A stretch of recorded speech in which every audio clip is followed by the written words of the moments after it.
Praise the Lord. Hallelujah. ഇനി ഞായറാഴ്ച വിശുദ്ധ പത്രോസ്ലിഹയുടെയും പൗലോസിൻ്റെ സ്ലിഹയുടെയും തിരുനാൾ ദിനമാണ്. ഞങ്ങളാണെങ്കിൽ ഇന്ന് ഇവിടെ നാഗാലാൻഡിലെ സാദിമ എന്നൊരു സ്ഥലത്താണ്.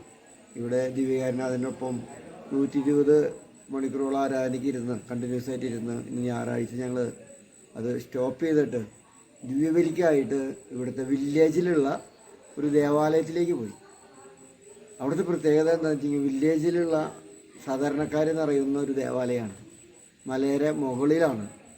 എന്നാൽ ഇന്ന് വിശുദ്ധന്മാരുടെ ദിനമായിട്ട് സെൻറ്റ് പീറ്ററിൻ്റെയും സെൻറ്റ് പൗലോസിൻ്റെയും നാമധേയത്തിലുള്ള ഒരു പള്ളിയാണത്. അതിനാൽ തന്നെ അവിടുത്തെ തിരുനാളിനോടനുബന്ധിച്ച് അവിടെ കൂടിയ ജനത്തിനൊപ്പം നമ്മുടെ ഭാഷ അറിയില്ലെങ്കിലും നമ്മുടെ 40ഓളം മക്കളും 3 കുഞ്ഞുമക്കളൊക്കെ ആയിട്ട് വീൽ ചെയറിലും ഒറ്റവടിയിലൊക്കെ